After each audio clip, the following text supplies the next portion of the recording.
coming. So yeah, we'll get started in a sec here with our presentation. Yeah. So before we start, quickly, a little bit about us for the ones who don't know us. My name is Anthony, and I'm an investor-focused realtor at TXP Realty and Calgary Real Estate Investor Hub. And Santosh, with Calgary Real Estate Investor Hub as well. So me and Anthony work together. We host these meetups once a month. So if this is your first time coming here, welcome. And to all those who are back here again, welcome again. Usually we have Lane Walters, he's sick tonight, so we prefer to keep his stuff at home. He's going to be here tonight.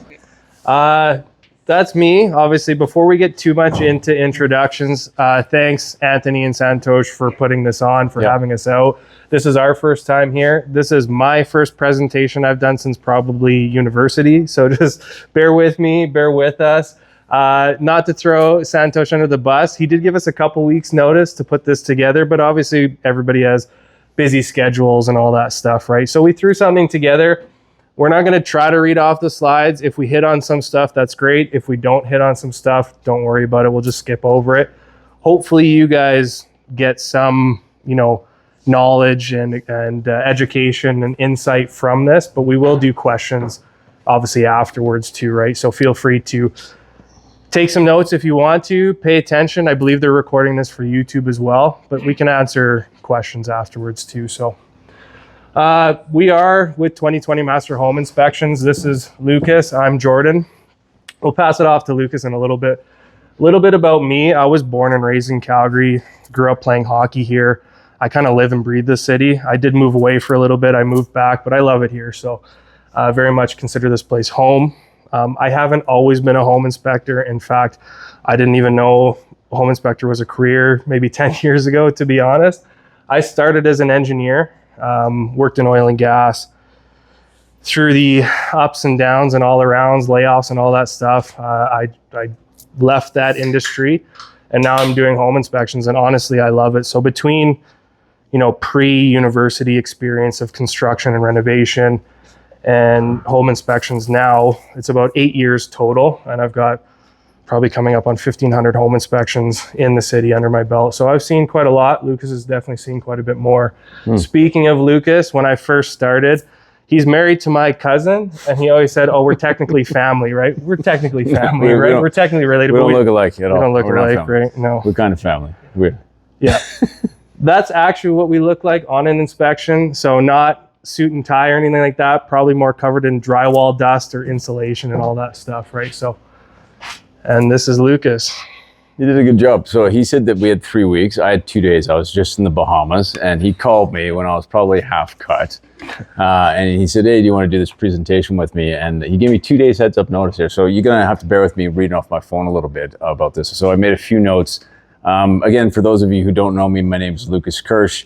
I promised Jordan tonight that I would stay off politics, religion, and what is it? You don't want offensive jokes, and you don't want me F-bombs, but just bear with me. That's sometimes how I punctuate my sentences, okay? Again, for those of you who don't know me, my name is Lucas Kirsch. I work with 2020 Master Home Inspections. We've got a few locations across Canada, and we're about 40 people strong. Expectations, right? Speaking of Lucas, before, he pumps all our tires all day long. He's been working really hard on hundreds of these pictograms, right? So this is actually him. This is him giving a colonoscopy to your home, ready to tear your potential purchase a new a-hole, right? So we are very, very thorough. He's already touched on a lot of this stuff, right? But some other things you can expect on a just general home inspection would be obviously top to bottom, obviously systematic. It's not going to be, it's non-invasive, non-destructive, right? So we don't have an x-ray camera. People think our thermal camera is x-ray vision. It's not, right? We can't see through walls. We're not going to even move people's stuff. If it's within reason, we will and sometime. It's a critical area, maybe we can move some stuff, right? But hope you can appreciate if somebody's coming in to purchase your home, you don't want them rummaging through your closet. And Can I interrupt you for a second to say something like, we will try to move it, but like, if we didn't name this 2020 Master Home Inspections, I could have named this Scapegoat Home Inspections. I could have. because everyone wants to blame us for everything at the end of the day. Oh, he moved my couch, or he moved my dress, or he was in my drawers. He probably, well, you don't go into drawers and stuff like that. But, okay, go ahead. Anyways, it's obviously a snapshot of the time of inspection as well, right? So not only do we not have X-ray vision, but we don't have a flux capacitor, we don't have a time machine or the DeLorean, right? So. Yeah. Speaking of which, so we do use all the technology available to us, right? So that's going to include infrared thermography, right? Which is just a fancy way of saying thermal camera, right? So we're all going to have our thermal cameras, which we're going to use for multiple different reasons, looking for cold air leaks, insulation, weak points, but also, you know, potential signs of moisture that you can't even see with the naked eye. So then that's going to bring us to our moisture meter, right?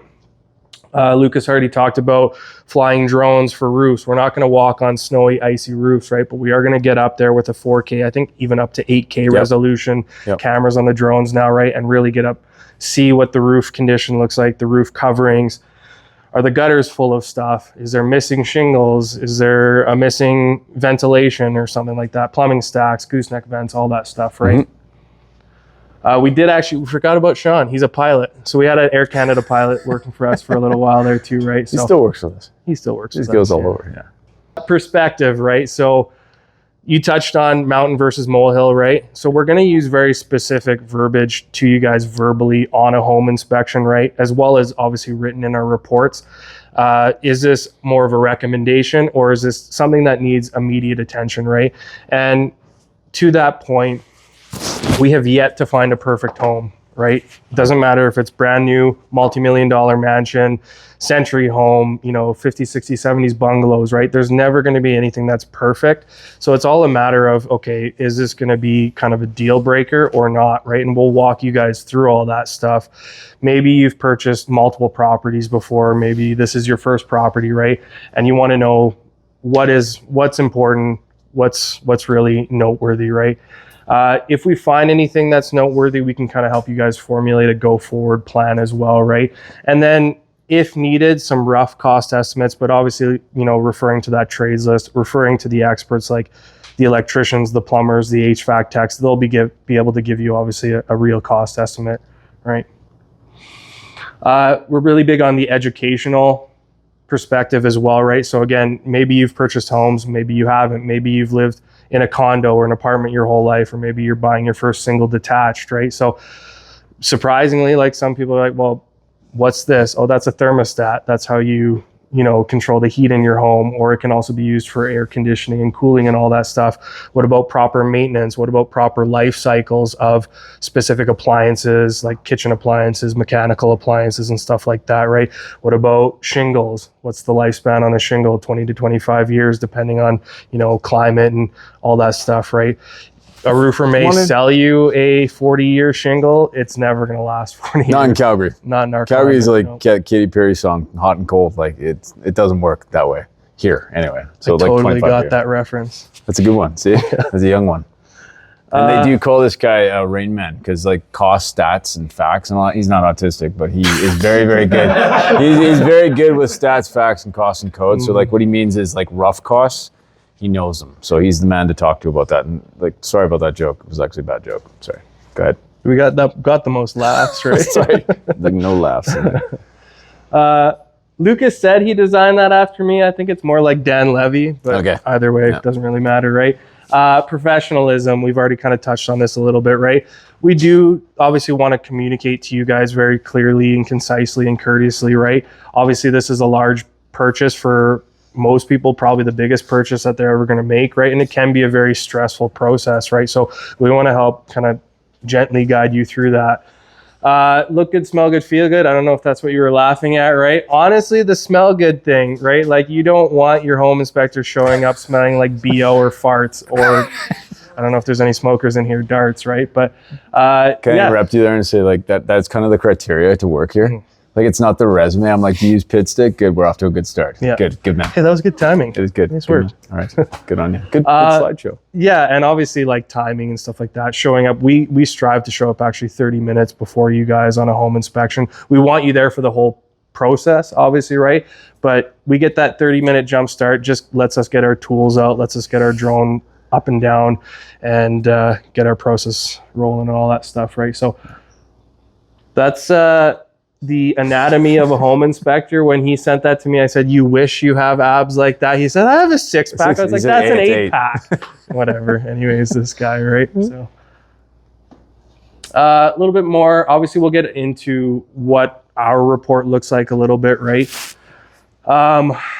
Again, you can use whoever inspector you want. Obviously, we're really proud of the report we have. We do think it's very, very comprehensive, and it shows tons of photos, written descriptions. Photo speaks 1,000 words, right? So this is kind of showing you could use it as an inventory of your home. There's other avenues for home inspection reporting, right? Maybe as you guys, as real estate investors, you want to take an inventory of the home with photos prior to tenants moving in, right? So that way you have a pre-condition and post-condition with photographic evidence, right? That can be really important because you may not have as much recourse if you don't have that photographic evidence from beforehand, right? So we had a call recently from a bunch of big companies in Maui requesting to use our software. It hasn't launched yet, but because of those big fires, people wanted to take inventory, and it's actually not a bad idea to. Do you guys all know what's inside of your house right now as we sit here? No, you don't. But it's a good idea you don't need a report, but photographic evidence will save the day. It can save the day because that's the day and age we live in right now. You need a photo to support. So I'm sorry. No, yeah, for insurance purposes, for sure, right? And to your point, Jordan, it's really good with tenants. Like if you've got tenants that are saying like, "Oh, I think the house is insane." Oh, yeah. Yeah. Whatever, and you've got a report you can show them. Right? Yep. Mm-hmm. And also something I've done before, you can call back an inspector, right? Yep. Absolutely. I've got the tenant that's got the concern. Maybe there's something here that can you come by and. No damage deposit back. Yeah. Good on you. But you got to protect yourself, right? Like obviously with any investment and the risk associated with that, but also with tenants and all that stuff too, right? So with our reports too, a couple other important areas, not just insurance for insurance purposes, but what are the home specs, right? So we'll get into a little bit about, what type of wiring is going to be in the house, what type of water lines are going to be in the house, right? The amperage, the structure of the home and all that stuff, right? And then we're going to have a summary section. It's a 3-page summary section on our report where we break out the most important deficiencies, right? That's going to be higher dollar value fixes, potential safety concerns, requiring immediate attention, those types of things, right? Yeah. This is actually an example of our report. So some of the stuff is going to be blurred out, but you'll see lots of photos in there. We have designed this to look like kind of a nice glossy magazine that you put on the coffee table that is actually interesting to look at and to read and to refer back to. It's not just the home inspection report, it's also a homeowner's manual, right? So we're going to throw a lot of maintenance items in there. I'm going to actually just see if this starts playing here. And there it goes. So information, contents page, legends with some of our shorthands and acronyms. That's that summary section I alluded to, right? So most important deficiencies. That's not your hand, is it? No, that's not. That's not Zen. That's not Zen. Exterior elements. Every section is going to have kind of what we call base photos for documentation as well as deficiency photos. I know this is going really, really quick, right? But trying to get you through a 54-page report. And most of our reports actually end up somewhere between 80 to 100 pages if it's a true, inspection report, right? This is, like I said, just an example. Kitchen is really important. We want to document function and condition of all the appliances at the time of inspection, right? As well as running all the plumbing, testing water and fixtures everywhere. Proving that it was run. Because the day that you take possession of that house or your investment, it should be in much the same condition as it was. Am I right, real estate agents? As the day that we did the inspection, right? And that's why we also take pictures. I interrupted. No. It's fine. Like documenting the appliances. So we had a buyer. We had documented that there was a nice. What's a high-end fridge? No, Sub-Zero fridge, I think, right? They had a Sub-Zero fridge there at the day of inspection. I'm sure it was written into the contract, right? We don't see the back end of all that, but they moved in, or there was the 24-hour, pre-possession, and the Sub-Zero fridge was gone and replaced by some Samsung POS, right? So they said, "Oh, the fridge is still there." It's like, that's not the same fridge, and we have photographic evidence of that, right? So they ended up having to bring it back and reinstall it, right? So that's a, $10,000, $20,000 fridge, right? Or $20K. Yeah, obviously we're gonna have, we kind of skipped over insurance elements there and our service contract and all that stuff, right? So You're not going to probably read all this. I'm not going to talk about all this. You're not going to necessarily make notes. You can refer back to the YouTube video if you really want to, but this is kind of a very basic cheat sheet, which we can use based on sort of section of the home or certain types, like obviously electrical and plumbing, as far as very common deficiencies we're going to see. And then we're going to get into like all these pictograms that Lucas has developed for us for our report to really highlight what we're looking at, right? So common issues with roof, right? Common issues with exterior drainage, grading, moisture management is obviously huge for a home. So if you're going through, and we'll get into a little bit about what to look for on a viewing. In fact, this is all stuff you should be looking for on a viewing, right? Like, what does the lot look like? Is it poor grading? Is there any downspouts? Are the gutters clogged, right? We'll get into exterior maintenance, some undermining, which is drainage related, right? What do we know about foundation cracks or cracks in general? Cracks are whack. Cracks are super whack, right? Okay. It doesn't mean we're going to find foundation cracks on pretty much every home inspection. It's just the nature of concrete. It's gray and it cracks, right? Doesn't mean it's going to look like that. I would say the majority of concrete cracks we see are just hairline cracks, right? It's only if they start to go kind of diagonal, horizontal, or they V that will be really more concerned. Steps. Yeah, step cracking and obviously like cinder foundation and stuff like that, right? So, or any type of masonry. All concrete like that. cracks, period, end of story. There's not a house in the city or anywhere in the world today that does not have cracks somewhere. It's like your teeth, if you really look closely. Well, there's minor like hairline fractures in everyone's teeth. I'm not a dentist, but if you look close enough, you're going to find that. And that's the same thing with concrete. So going back to the human analogies, it's true. Go ahead, sorry. Nope. This obviously makes it look bad. Cracks are whack, but most cracks that we see, I wouldn't say are showstoppers, right? Unless they are more of a structural concern, they're showing evidence, like we said already. If they're showing signs of moisture intrusion, then we're going to be more concerned about that. So we pay particular attention, obviously, from what we can see from the outside, and then getting into the basement. Is there staining? Is there swollen baseboards? We're going to be visually scanning, thermal scanning, using our moisture meter as needed, right? Largest mechanical component in the home opens multiple times a day, so we want to make sure that that's functioning, that's safe to use. Some more cracks, talking about in the garage. Cracks, spalling, efflorescence are common in a garage, right? So looking for stuff like that. We talk about attics, and this is probably one of the more common issues that we will mention on a home inspection. Santosh, what's the most annoying thing about home inspectors? Come on. You can be honest with us, we're fine. GFCI plug. Like, Sure. Okay, yeah. It's not a GFCI. Like, okay, you should get that replaced. Sure. Yeah. Okay. Yeah, so outlets within 5 feet of a water source nowadays are supposed to be GFCI protected. That's ground fault circuit interrupter. We're going to see those in bathrooms for ages now. It's got the test reset button on it. We're going to have seen that on exterior outlets for ages now. But kitchens, it's a weird one. I've talked to multiple electricians about it. It's supposed to have been code for a long time, even like 80s or 90s, right? But if it was a split receptacle, I'm getting into the weeds now. It doesn't really matter, right? We're going to talk about GFCIs on pretty much every home inspection. We're going to talk about attic hatch upgrades, right? So that's insulation and weather stripping. We're also going to talk about probably loose toilets on every home inspection. So if we talk about any of those things, I wouldn't consider those deal breakers. Let's not, lose a good home for things like that, right? But that's an easy thing that a homeowner can... Every single house, we help someone to buy a loose toilet. Yeah. Loose toilets, yeah, of course. But the latching of the hatch thing, guys, in this kind of weather, does anyone scuba dive? Anyone? You scuba dive. So your BCD, your buoyancy control device, you know how you release pressure? Like one guy I'm talking to, sorry. So you scuba dive as well. Okay, great. So when there's pressure and heat goes up, it's going to make that little tank burp. And that's your hatch. So latching it gets good compression between the weather stripping and the hatch itself, preventing heat from finding its way into a cold space, which is this thing called attic rain. I was just on the news not too long ago talking about this, and this is like something that really affects Calgary. So wherever you're living right now, a latch on the hatch is like $10 to do that could prevent thousands and thousands of dollars worth of damage. weather stripping, $10, insulation, $20. Pretty easy, right? So I actually we were on home inspections earlier today. There's tons of frost in the attic space. You'll see it on the roof nails, but if we're seeing excessive frost on the sheathing in an attic space right now, it's common to see when it gets to minus 20 or 30, but you don't want to see it. That means that there's a humidity source or excess humidity in the attic, right? Whether that's getting through the attic hatch or it's a leaky bath fan duct. poor Halogen light ventilation. bulbs. Yeah. Like Pop heat. lights. Yep, all that Yeah. stuff. Stuff like that. All this stuff's easy stuff that you guys can take care of yourselves, though. But we'll highlight it and find it on home inspection with our thermal cameras. And Has stuff. anybody experienced attic rain?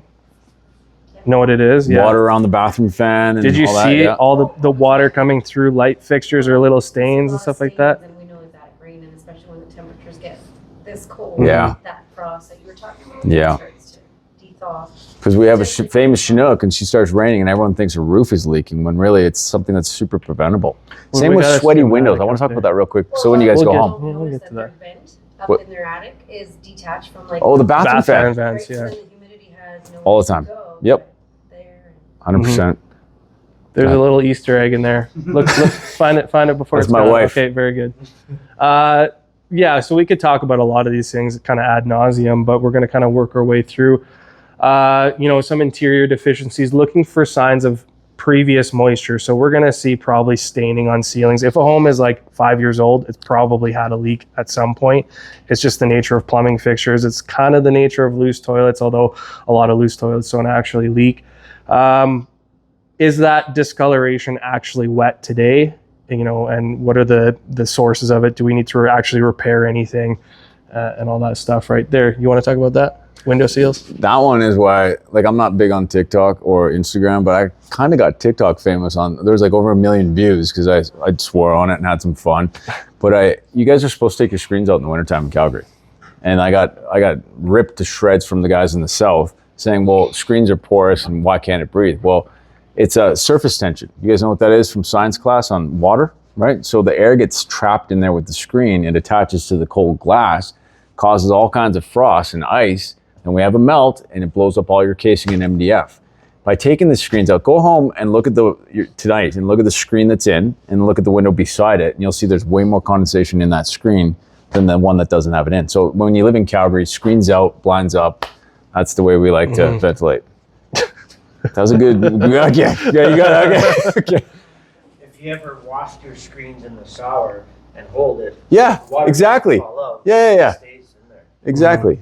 I think it's called surface tension, right? Yeah. Okay. Something like that. All right, Yeah. cool. You So got blinds heat up. registers in front of all your windows. That's blowing air circulation, obviously heat, but just airflow as well over the surface. If you've got excess humidity in the home, if it's cold outside, if there isn't good airflow over that glass, you're going to lead to excess condensation.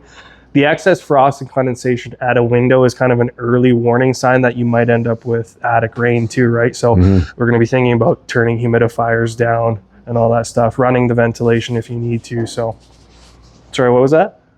Sorry, I was just singing a Prince song, Attic Rain. Oh, there you go. Yeah. Right on. Okay. There's a bunch of other stuff in here. We've kind of talked about kitchen appliances and all that stuff, keeping things clean. I don't know, appliances not working. This is a big scary one, right? But like expected lifespans on certain appliances. Appliances nowadays are kind of built like crap, to be honest, right? They might. Built to They're break. definitely built to like break. crap. Exactly. Yeah, it's planned obsolescence, but like maybe they'll Nice word. offer a thank you. Sorry, dude. They'll offer a 1-year warranty and just kind of hope and pray that it makes it that long, right? So, but things do have a lifespan. We'll get into plumbing. This is specifically talking about incompatible plumbing, which causes galvanic corrosion. We're seeing, maybe signs of leakage, calcification, and all that stuff in there, but really just maybe outdated plumbing or obviously incompatible, some DIY stuff, looking out for bad renovations, bad flips. We'll see shark bite fittings on a lot of stuff, right? It's CSA approved, but is it best practice? Definitely not. Where are we here? Obviously leaks and stuff like that. There's that fancy, famous, infamous loose toilet, of course, that we always talk about. We go around with a plug tester, testing all the outlets, making sure wiring looks correct. There's going to be certain, electrical, we're talking about electrical panel and other electrical deficiencies. This is more maintenance. So, getting down into the mechanic room, looking at the furnace, looking at the hot water tank. Is that filter old?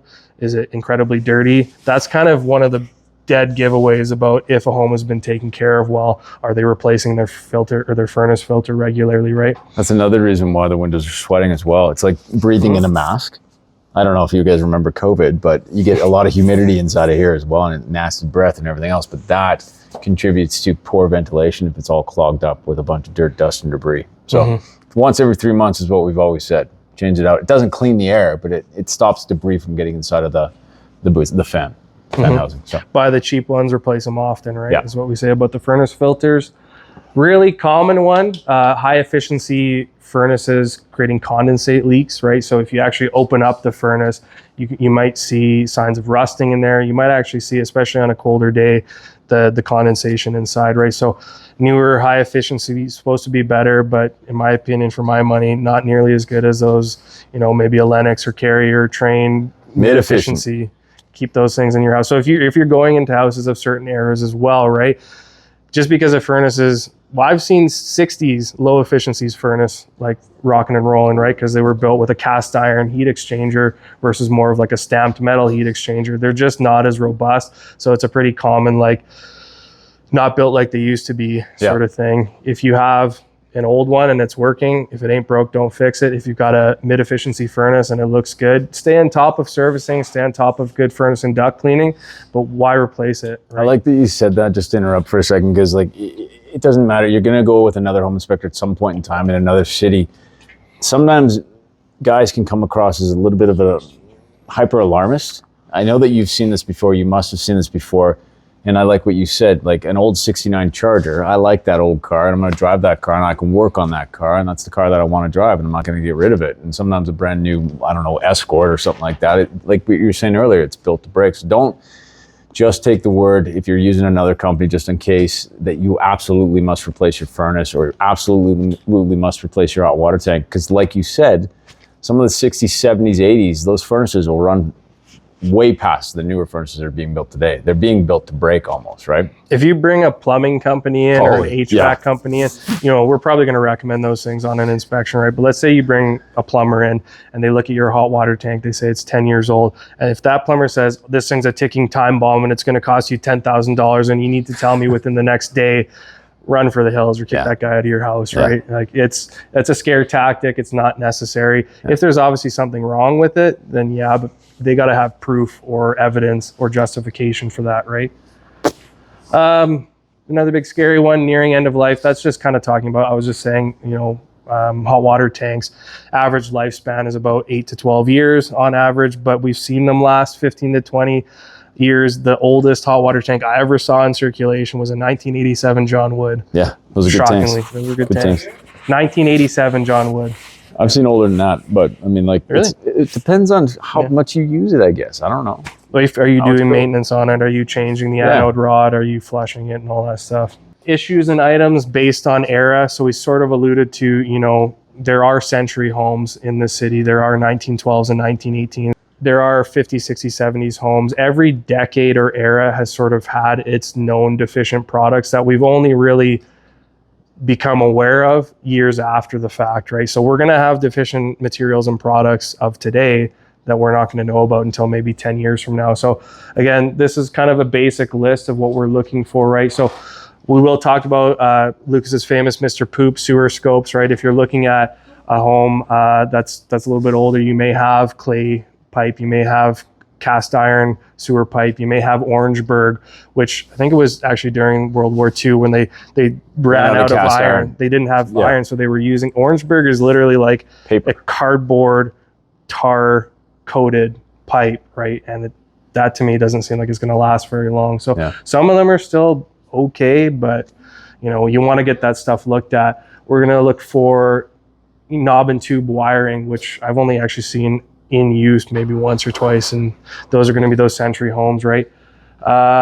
We talked about Orangeburg, asbestos, Stablock, Federal Pioneer, electrical panels and all that stuff, aluminum wiring, wood foundations, Poly B, Ki-Tech. We'll show you. Oh, yeah, there's Jesus. Clay pipe, Jesus until now, right? And this is Buddy Christ. Okay, bye Jesus. Okay. I thought that was funny. That was more for me. Here's the type of pipe and all that stuff we're going to be looking for. Things like lead paint, pre-1980s, 1978, knob and tube wiring, vermiculite, which could contain asbestos, or anything really pre-1980 could contain asbestos. You don't see it as often getting to that place, but for sure 50s, 60s, even in the 70s a little bit, right, where it could have been it was kind of a binding and insulating agent, right? So they threw it in drywall, compound, ceiling, texturing, certain types of adhesives, insulation, and all that stuff, right? They still use it today in fireplaces. That's what's ambering on the inside of those gas fireplaces, eh? So like everyone that says it's gone, it probably is most of it, but I like what you said, prior to 1986, asbestos, after, probably not. But again, everything is killing us. Just so, like, maybe we'll find out next year that PEX, yeah, go ahead, what were you saying? If you guys see any vermiculite or asbestos in a home, is it a mountain or a molehill? Because I heard that if you don't disrupt it, it's not. You're right about that. That's like my wife. If I don't disrupt her when she's sleeping, then we're good to go. It's the same idea.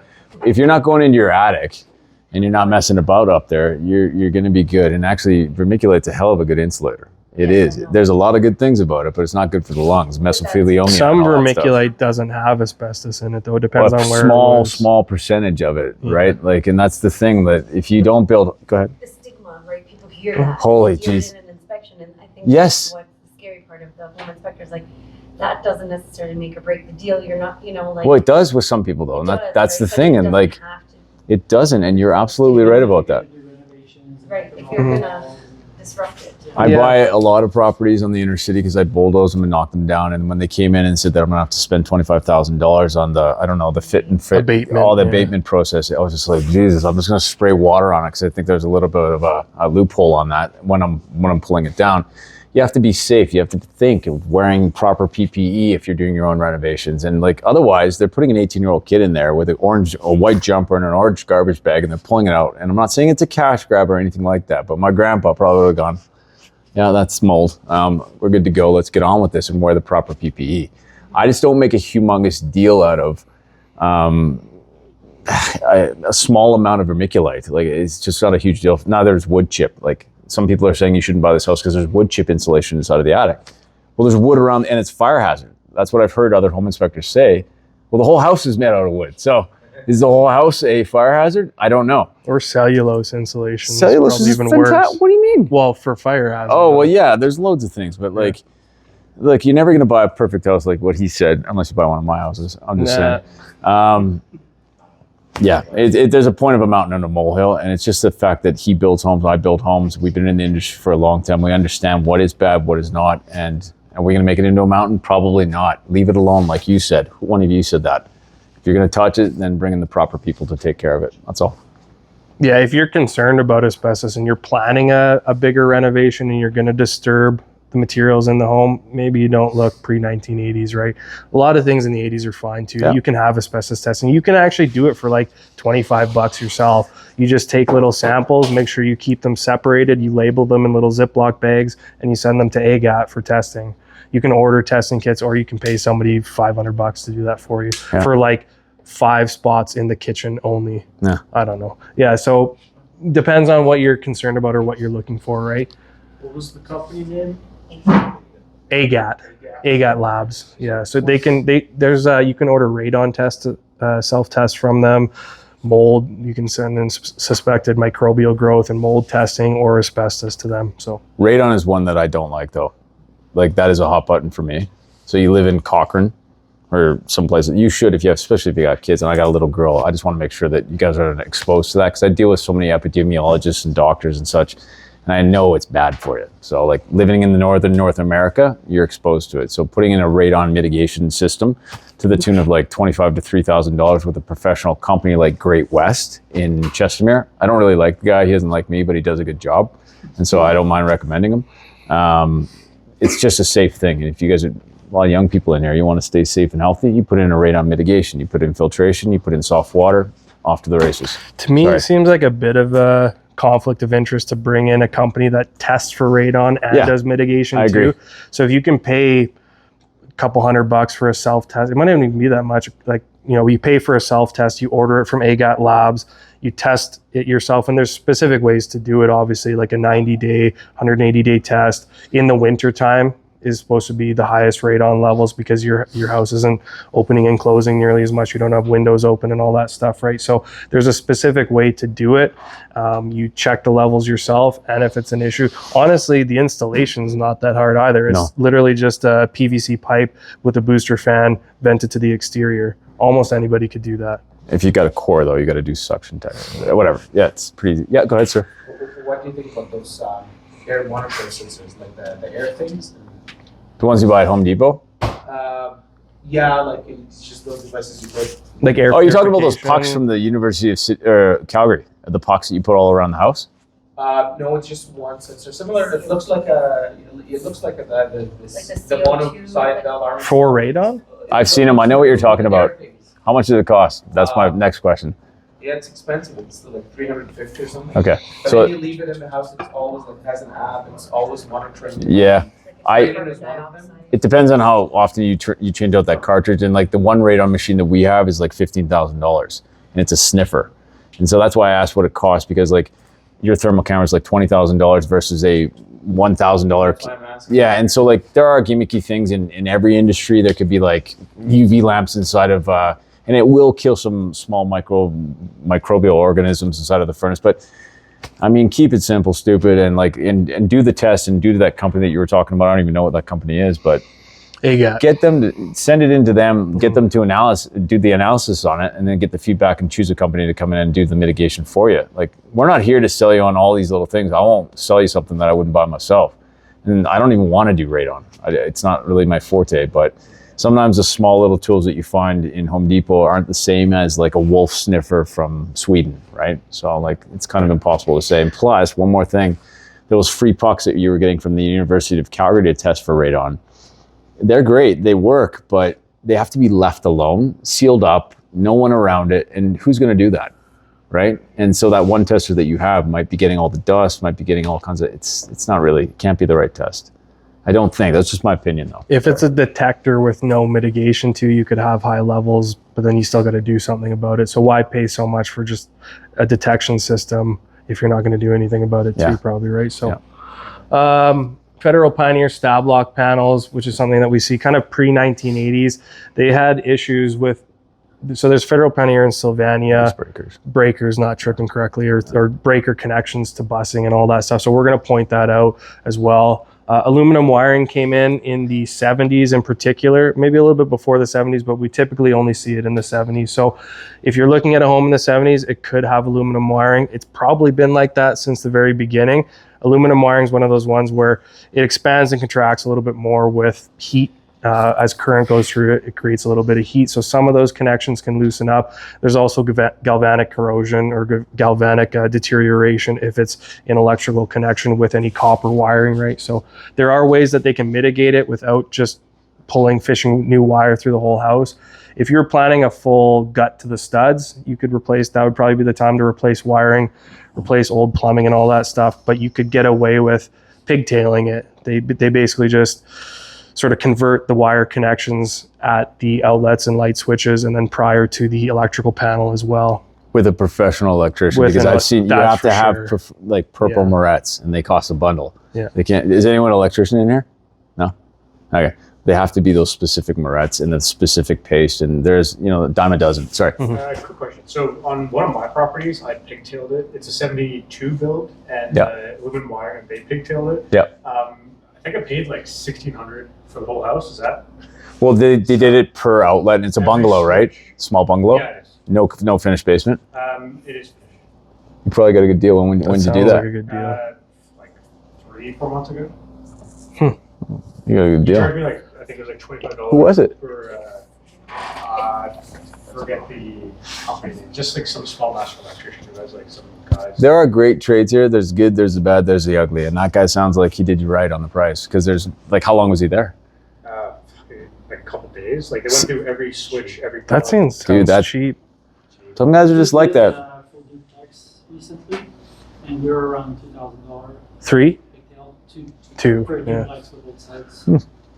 Yeah. It depends on It who depends you on use. how much It it really is, does. because That you can sounds open okay. a panel and there Sounds might good. be 2 circuits that are aluminum, or there might be like 90% of them are aluminum, right? So if there was 90% aluminum through the house, it'll probably be more expensive, maybe in the $2 to $3 grand range, depending on the size of the home, or if it's only a couple circuits, right? So And he like updated the board to like the panel. Yeah. And he like prior did some wonky shit, so he upgraded your panel, included for 16. I forget what it's breakers called, or- two-jack, would they have, like, 2 outlets pole. on, Yeah.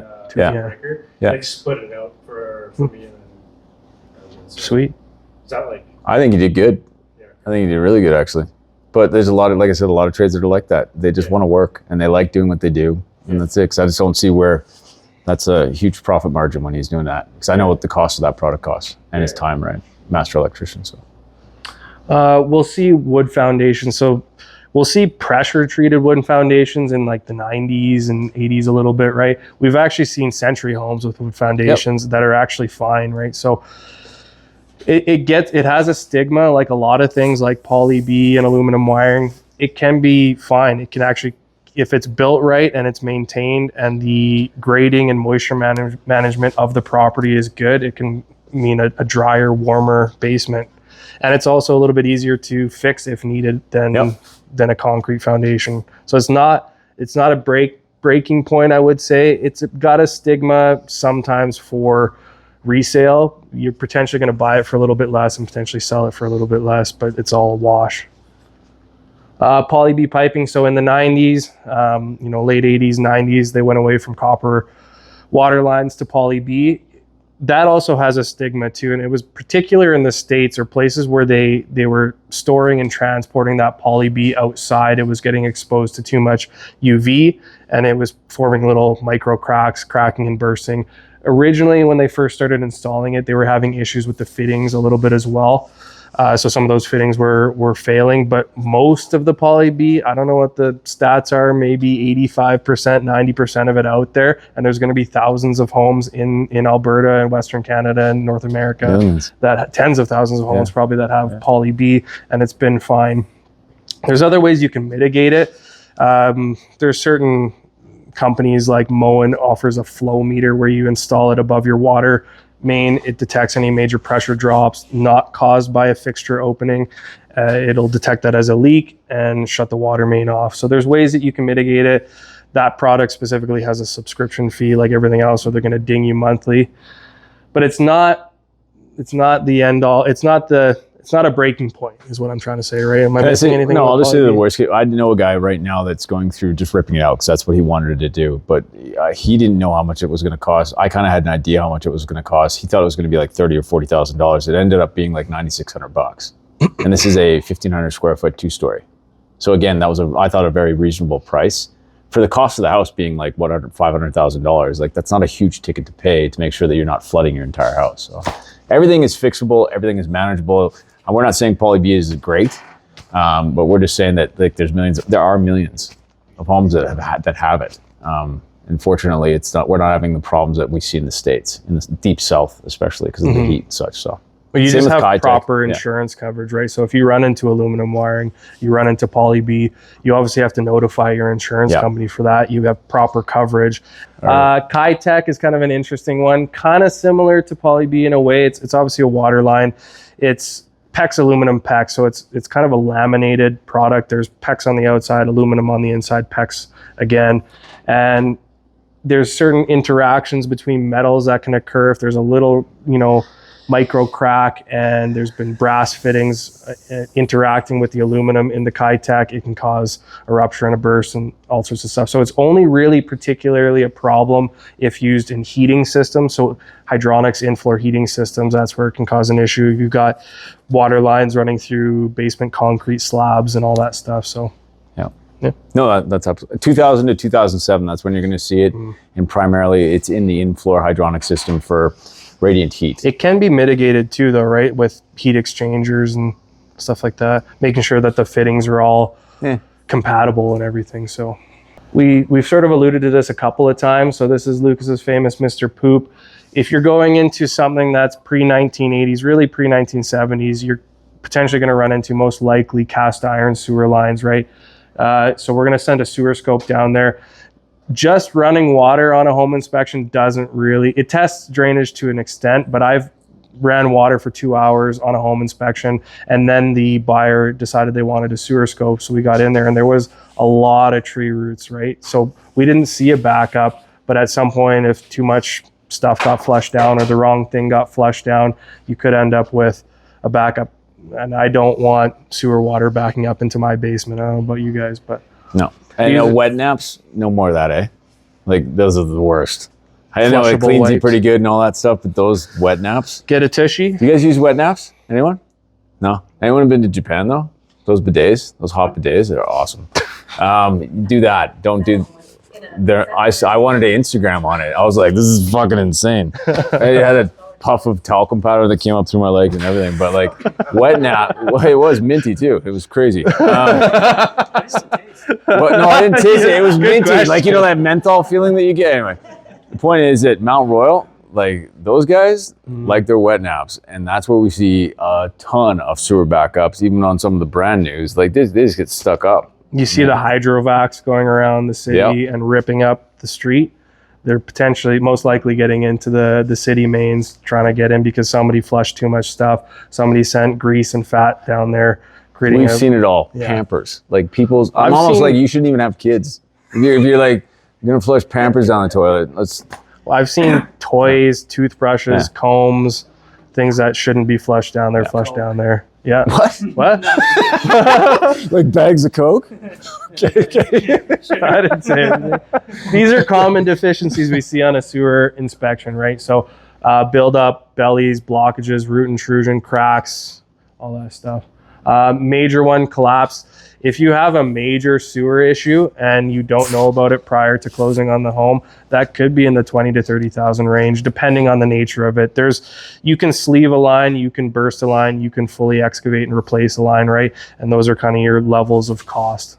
That you won't get deals on. You were asking about like that city indemnification type stuff, and like they take it right up. Like you're at minimum $20,000 on the collapsation. That's why I'm like saying peace of mind. I think we charge $275 for Mr. Poop does. I think everyone has the same base rate, or in Calgary. I think it's a lot more in Toronto and Vancouver. But that puts me to sleep even on the places that we buy. And even though we're going to demo these places and build a new house on it, I want to know that that's a big, huge priority for me. And if I ask you guys what is the number one most used component in a house, everyone always tells me roof, or it's the sewer. That's the thing that you don't see. And that's a very important thing that you should keep in the back of your mind when you're buying a house, sewer. It's the most sight unseen aspect of the home. Right? I hate doing it. But it's a good worst. It's a good the worst part of our job. We want to give you guys peace of mind, right? So, okay, things you should know. So basically everything we just talked about, right? Obviously that was a lot of information. It is going to be on the YouTube, and that's really only a small fraction of the deficiencies we see on an inspection, right? That was maybe 30 common deficiencies, maybe 10 to 15 based on era, right? And there's going to be hundreds, if not thousands more, right? So those are just really common ones that we run into on a regular basis, right? If you're going into a viewing, we have levels to our inspections, right? So most of our inspections are done for buyers. We will do pre-inspections as well. We'll also do what we call walkabouts, where we can come with you on a viewing. It's, in the range of $300, but we go really quickly through the inspection with you for maybe an hour. We can do a report. We don't have to do a report, but walk through with you and just see if there's going to be we're going to try to catch major things too, right? So we focus primarily on the walkabout. That came up for Toronto. The guys in Toronto there's like a buying frenzy, and same in Vancouver. And then we started getting that in Calgary. And it's not fair to you guys, the buyer, to go into buying a place and not have any idea what's going on. So we can't do a full inspection. Sorry to interrupt you on that one, by the way. But we do the thermal, which is super important. That's looking at the bones of the house. The mechanical, and I think we do the exterior, right? Those are the three that we think. And if we see something along the way, we'll document it for you. But better than nothing. And have we done any walkabouts, Santosh? I think we've done one. One, yeah. So I do a lot of them. It depends on, there's kind of, obviously with you guys, you can ask the sellers, hey, can we bring an inspector for this inspection, or for this viewing rather? If you get approval to do that, we could potentially even run a little bit of water and thermal scan and all that stuff, but it totally depends. We have to kind of have a conversation between you guys as buyers and all that stuff, and sort of set those expectations, right? What do you expect from this? If you want to just wait and do a full inspection afterwards, or if you want to try to do a full inspection, it may not, in a hot market, right? Like, and these guys can speak more to the market and all that stuff, but in a hot market, if you're trying to make your offers more competitive, that's where it gets kind of interesting. Especially if you're considering writing an unconditional offer on a property, and you know that you have a pretty good shot at winning the offer, so you're offering a pretty strong price as well, then we would recommend that you get a walkabout done. Right? Yeah. Pay the $300 or however much much it is. That way, when you make the offer, you have the peace of mind. You kind of know that your ticket items are good, or if there's any issues, you know what they are, right? Mhm. There's going to be no surprises after you buy. We keep it limited. That's all. We come in like a family member almost doing it instead of the dad that comes with you. We love dads though, by the way. Hey, Really? I did an inspection today with 3 dads. I don't even know how that's possible. I was like, 3 dads are here. I'm like, wait, okay, you're a stepdad. I get it now. But the dads love testing us, and I like it. I enjoy it. It's fun. But like, bring it.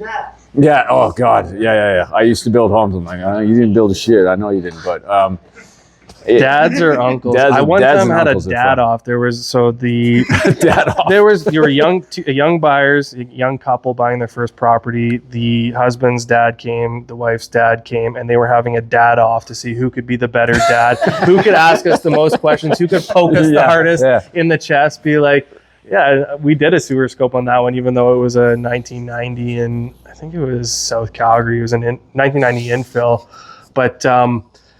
The one dad asked, what type of sewer line is this? We said, it's ABS. He's like, how do you know? We can see it. You can't see underground. We got to do a sewer scope. Okay, we're going to go drive home. This is what Darren, he drove home, get a sewer scope, bring it back, run the scope in. Oh yeah, it's ABS. And it was smooth sailing all the way. Well, now we know.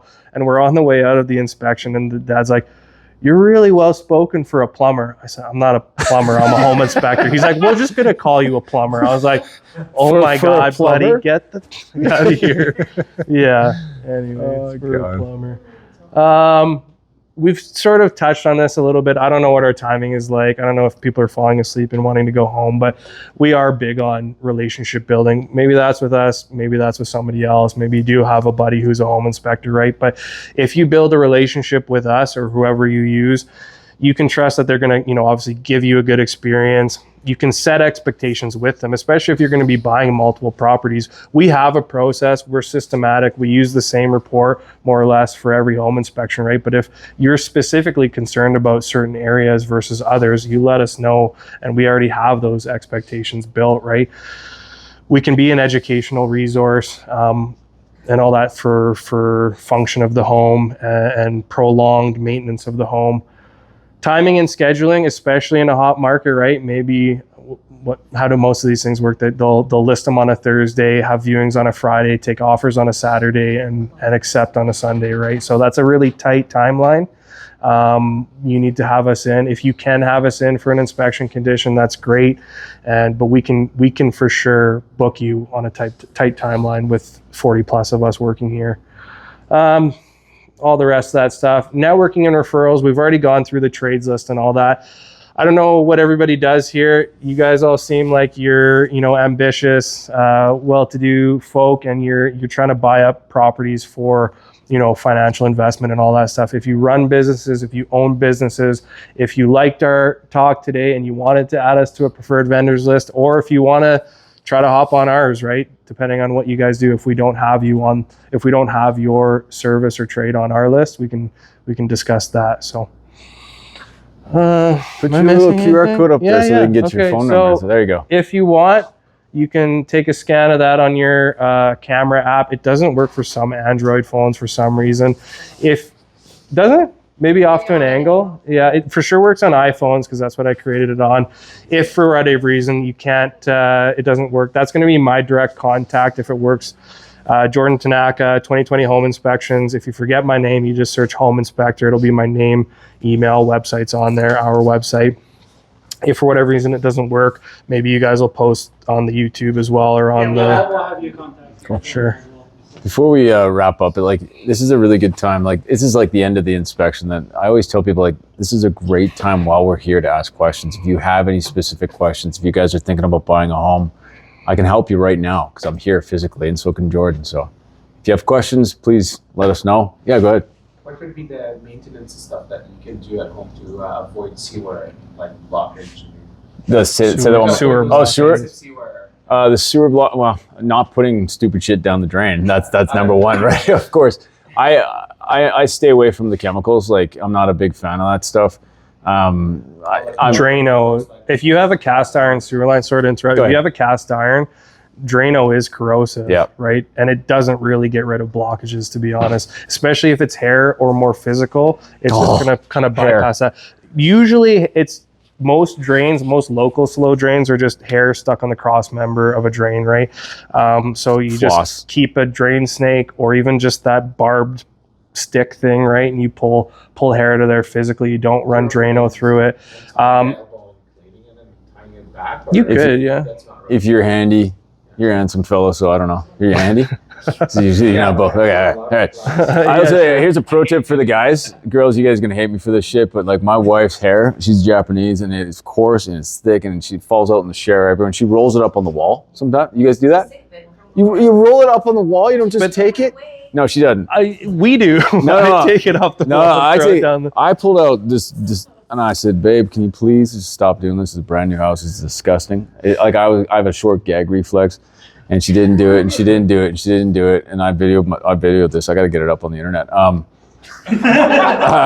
pulled out the last one, and I just draped it over her toothbrush. Oh yeah. And after that, like she started cleaning up after herself, because we have pranks at our house all the time. So like back to you, like I'm about the baking soda, the vinegar, and schedules. Like you go to the doctor every year, yeah. So like I don't say go get a home inspection every year, but maybe get on board with like a local plumbing company that come out every 2 years if you have cast iron to do a quick auger. Like they're not expensive. It's like $200-300, something like that, right? So every year, every other year, 2-3 years, whatever. If it's a cast iron sewer line and you have a high efficiency furnace as well, the condensate that's continuously draining down that is also corrosive. So a lot of people, do you think these are gimmicky? Those the neutralizing capsule thing. So you can have a neutralizing capsule installed that takes the drainage or the condensate off of a high efficiency furnace and neutralizes it. So it's basically just water now going down a cast iron line. So there's things to be mindful. Whatever's going down there, whether it's the things that should be or shouldn't be, right, then that's what you need to be mindful of. The one thing, just please remember about the screens out before we leave tonight, all your windows are going to be sweating when you get home. And that's where microbial grows. I hope you guys remember that from tonight. What were we going to ask? On sewers, so that same property. Yeah. It's when we did a sewer scope prior to buying. Yeah. At the very end of the sewer line, it was vitrified clay, then cast iron, and then the ABS or whatever the plastic. Yep. The vitrified clay is failing, so we bought it with a discount essentially, knowing that at some point we're gonna have to excavate. But is it on the city side? So we didn't do a sewer locate though. But I bet you it is. Because it's at the very end. Yeah. So like generally, like I don't take this to the bank, but like you're like at least 6-8 meters in city. Yeah. So if you're in that realm, that's city stuff, and that's on them to take care of. So then, like if I get a sewage back at so I just call up the city of Calgary, I'm like, hey. No, I mean, well, yeah, actually, I have seen that before. It's kind of hard to fight the city. That's like fighting the man. But if actually, if you call the city and that's a common problem, they will come for you every year for free. Ooh, careful on that one, because the free one, we got to fight for it. Yeah. Okay. No, but actually, you have to prove that it's a recurring problem. Yes. But you can get them on a schedule. Yes. I have a property that I've owned for 10 years now. I'm doing a schedule where every year they book and they come to clean it. So because it's a known issue and it's on their property. Where is your property? Where is your property? I think you're in luck then, dude, because Ramsey, Ogden, Inglewood is on that kind of a program. But then I've heard other guys say, oh, Parkland, the city will come out for free, and then the guy's put his foot in his mouth, and now.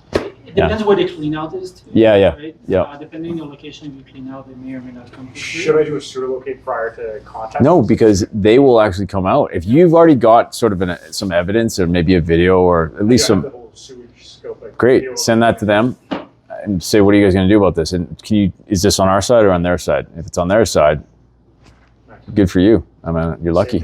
Does the scope show how long? Yeah. So on the video, it shows like a distance meter, so it's like how far down. Like and at the very end, it's vitrified clay. That's fair. Yeah. No, good on you. That's a good question. You had a question. Do you guys do two-part question potentially? Do you guys do chimney inspections as well? Wet inspections. Okay. Yeah. No, I in Vancouver we do. In Victoria on the island we do. But that's a specialty, and I'll tell you why we don't. Okay, we're not heating our homes here with the fireplace, wood fireplaces, and a proper WETT inspection, is when it's clean. So you don't go to the dentist eating a bunch of Oreos and say, "Are my teeth good?" You know, like you can't see anything unless your teeth are clean, if that makes any sense, right? So I hope that answers your question. I think you're supposed to get it, and sometimes insurance companies will make you get it. But how are you supposed to do a proper inspection? I could convince you, let's do one together, and I'm just taking your money. Why? Like I need a clean. Do you have to have like for your insurance? Some. If with your with your natural burning fireplaces, yes. Yes. Yeah. Wood fireplaces. Yeah, especially on the island. Here, I've seen it. Some insurance companies, they don't give a shit. Just like some insurance But if companies you caused a fire and it wasn't wet certified, Right, then, right. Yeah. Then they probably, like, insurance company anyway, they cannot cover you. That's, for me in Calgary, it's not our realm. So, like, if you wanted one, you'd have to go to a specialty company, which I can refer you to, no problem. But again, I think it should be clean to get a proper inspection done. Because it's just soot, right? That's all you're looking at. A lot of the guys that do a chimney sweep will do a wet too, right? So Yeah. you could do a 2-for-1 kind of deal. Afterwards, maybe, yeah. Or a 2-for-2, yeah. You were going to ask something, though. Oh, what's the normal cost of an inspection? $550 plus GST, and that's been like our standard for like a long time. And I don't know with like we're the lowest in Canada, like for our company, anyways, because we're like $900 in Toronto, we're $850 in Vancouver, Kelowna, we're pretty high. You know, we're pretty low here, and I like it where it's at. But you guys, inflation's kicking my ass. I don't know about you guys, but everything costs way more money than it used to, and we still haven't upped our rates. I don't see us doing that until, I don't know, maybe 6-7 months from now. We might go up maybe another $50, but it's reasonable. I like it, and there's 2 guys at every job, so like, you're gonna find the guys. Don't bait yourself into the 350 guys. Okay, I'm just saying, Kijiji is not the place to go and get anything anymore. Okay, you don't want that. They got the tail light warranty special, where as soon as you see the tail light's gone, that's where it's done. You want professionals, and I always say that my grandpa always said, don't jump over dollars to pick up dimes. And I believe that is the truth. You got professional real estate agents. You want professional home inspectors, where they're kind of your last line of defense. So anyways, about that. 550, 625, 700 based on square footage and based on location. So Because I like what you guys had to say about the drone thing. Yeah. I think that's kind of newer technology, Yeah. right? I haven't seen that a lot. Yeah. But how do you know if you use a drone and there's snow on the roof, We if can't. the shingles are good or not? Thermal. So like we live in Calgary, so unless you want to go up there and shovel it, then But we I mean, get how do you know if the shingles are loose or? we can't. So like there's so many pros with a winter inspection, and then there's cons, and it's the same with the summer, right? Thermal variance. It's hot outside, hot inside. We're not going to see much of the skeletal. Yeah, people ask us all the time. They'll be like, "Are you going to come back?" God, we couldn't possibly come back. Sometimes you're doing 3 and 4 inspections a day. It's if you get a snow day, okay, we're going to get an amazing thermal inspection. Plus, we're going to really go through the attic and see if the sheathing, the 3/8 sheathing or what have you on the roof is decaying. And that'll give us a good indication of how that roof is. And also, one last thing, I'll say, we don't just look at the house that we're at. We look at the house to the right and to the left. And if we see like, okay, they got brand new shingles, they don't have brand new shingles, there's probably hail damage. Like we're like Magnum PI. We're like goddamn detectives. So, also, if a house is 20 years old, have the shingles been replaced? So we can get you guys and Santosh and Anthony to ask the sellers, have you replaced the shingles? If so, what's the age on them? Have you done any roofing tune-ups or maintenance on it? Has there been a hail damage or insurance claim, right? So there's other ways that we can go about that to some You degree ask too. that to the owner? To the owner, to the When they're seller. not there though? 'Cause it's- No, they won't be there during the Pros. inspection, but they'll ask them, yeah. There's the pros. Sometimes it's on the listing, sometimes it's in the realtor notes. Sometimes we'll find out from the listing realtor, right? It's something we can check. You Good guys, question. anything? Any questions over here? How much time you will take to provide the report? Same day, right away. Like we also pride ourselves on that. We're not going to sit and, you guys are in a hurry. This is a very important thing for you. I know there's guys that take a day more, I think in our industry, but man, we want to get it done because we got another day to go on to. We get it out to you that night for sure. Like, right? Mhm. We never go over. Mm-mm. No. I have a question. Yes, sir. So a lot of our clients buy 60s and 70s home, right? Yeah. So it's very common to see cast iron and Yep. single lines. Yep. And a very common thing that I've been to many inspections. A common one that we see is the sewer line bellies. Right? Yep. Camera goes underwater for a little section and then it comes back out. Yep. And obviously it concerns a lot of clients, right? Kirsch. So we can't even see the sewer lines completely underwater. Yep. But then we asked the owner if there's been any history of sewer backups. They're like, nope, it's been like that. I didn't even know there was a belly there. I've Yeah. been using it for 50 years like that, right? is having a belly a huge concern? It's not the end of the world. No, it's kind of like What would you recommend to? Do you want to take it? Or you want me to do it? Most something sewer that you walk scopes, we will recommend either an augering or a hydro jetting, right? So they'll get in there, it'll clean out any buildup, because I'd say the biggest thing with the belly is, we can't see the overall condition of the pipe if the camera is obstructed by the water level and all that stuff. But are we going through a bunch of sludge or solid debris or buildup and all that? If it's relatively smooth sailing, okay, then it should still have fair drainage, right? Especially if they say it hasn't backed up. If there is more buildup, or if things get flushed down that shouldn't get flushed down, then that could be an issue. But any sewer line, regardless of age or material, is subject to issues for things being flushed down that shouldn't. To answer your question, you can do an augering, you can do a hydro jetting, and then a follow-up sewer scope to really check the condition of it. You'll still have a belly. But you'll still have a belly there, right? So do I think it's the end of the world? No, I don't. Yeah. This is like, again, I'm really cut from the old school cloth. Like, you could have a Federal Pioneer, you could have aluminum, you could have knob and tube. Insurance companies still insure knob and tube. No one knows that. I know that. I know that the underwriters have a problem with the poly B. I know too much information. But, Federal Pioneer, I've seen them before where maybe a guy that's not with our company, they're like, absolutely must replace. Your house is going to burn down. And this is a house that's like 7 years old. And it's lasted this long without any major problems. And it looks like a very clean, it's like a hyper alarmist industry that we're in. Like, that's why I never want to be a home inspector. It's like they get big puffy chests, and like, there's a stigma with us that we're here to just kill deals and stuff like that. And I'm not. I want to make sure you're educated on what you're buying. Make sure that you have the budget ready to hit when there is a problem. And this is just like any relationship. Like, you guys are married. You got to do some maintenance on your marriage. You guys together? Or no, you guys aren't together. Okay, sorry. Well, I don't know. But you guys are together. It was good. You have to go to your wife, get a Tiffany's ring for your wife every once in a while, and you got to go get a Panerai watch for your husband every once in a while, right? Okay. It's about maintenance, and that's life. So nothing's really the end of the world, and everything is manageable. And everything also is killing us, and we're going to find that out pretty soon with maybe, like I said, PEX. Who knows? Vanguard. I don't know. Yeah, we've looked at PEX now. So PEX is the modern waterline material, right? But there's several types of PEX. There's type A, B, and C, and depending on how it was installed or who installed it or what it was used for, we're now seeing some issues with that, right? So we've started hearing about insurance companies asking what type of PEX is it, Upanor or whatever, right? Yeah. And it's not like you guys get anything for saying there's things wrong or not. Like Us? Yeah. No, like, it doesn't matter. There's. I like him. He's a nice guy. I don't work for him.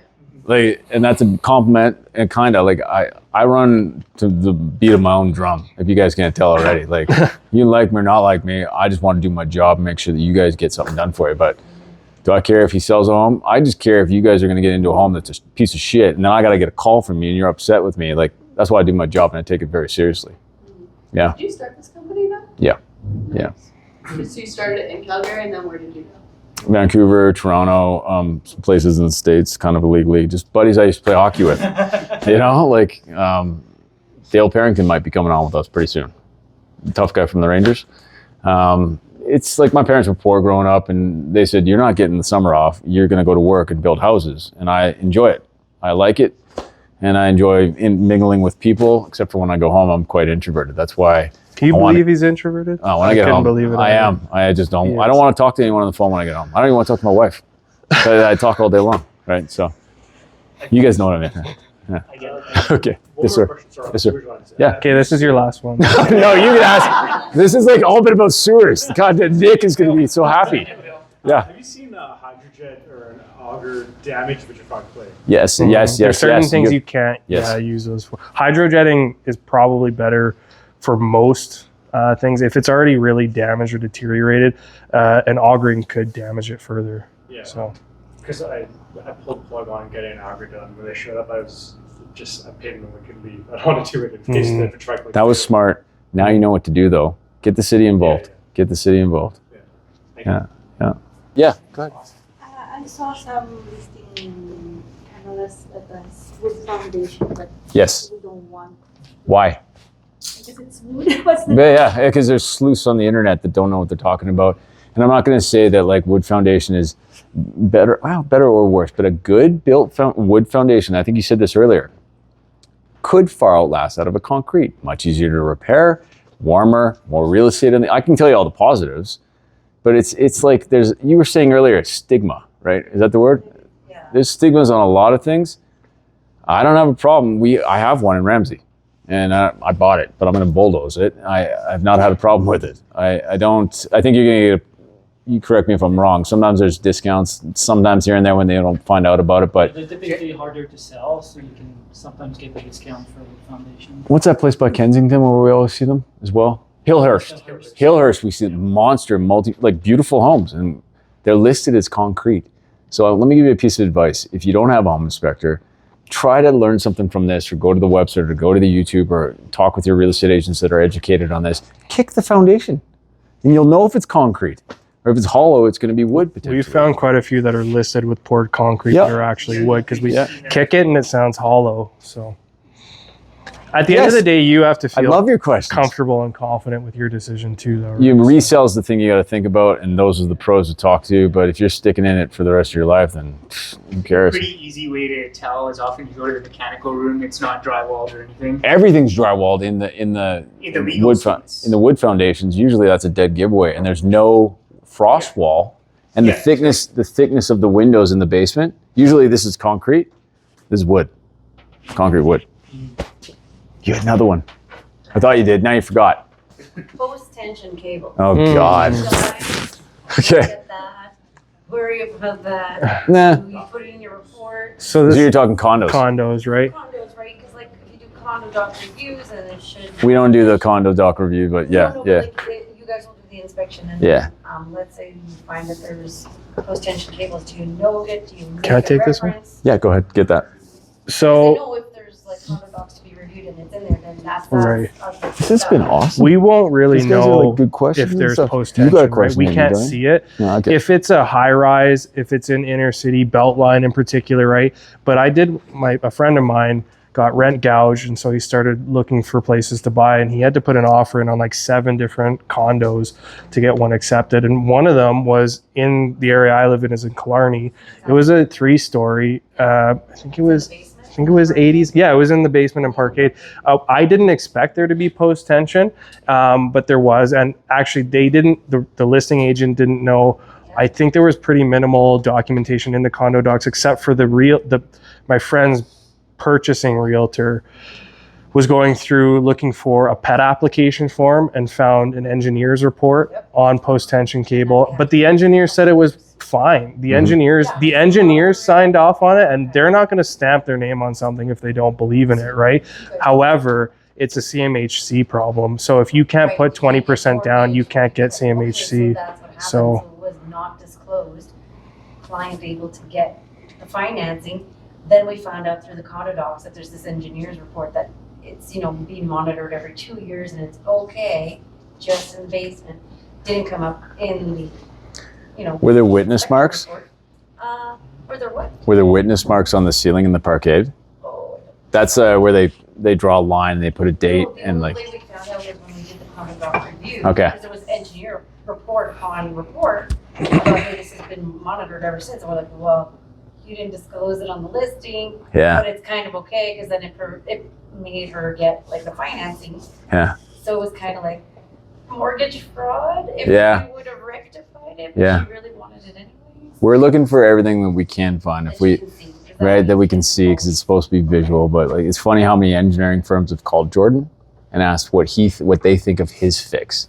So it's like, go to the engineers, go to Bavera, go to Avergiri. I don't think they're around anymore. But the engineers are supposed to be the professionals. They are the professionals, but sometimes they come to us because we deal with this stuff on a daily basis, and I build these things, and it's just like, we said this earlier, potato, but I said potato, because it's like 2 different things completely. And when I'm dealing with an architect and I'm a builder, I'm like, that's not going to work. Sometimes I've got a better solution than some engineers, and so does he, and he is an engineer. So I mean, but not for in a previous lifetime, maybe. Yeah. So. Sorry. No, Yeah. that's okay. Yeah, sorry. You guys are like, let's go. Did that? Thanks, buddy. You guys are like, Thanks gotta a lot. get home to our Thank you, buddy. families. Yeah. Thanks, Anthony. Thanks for providing.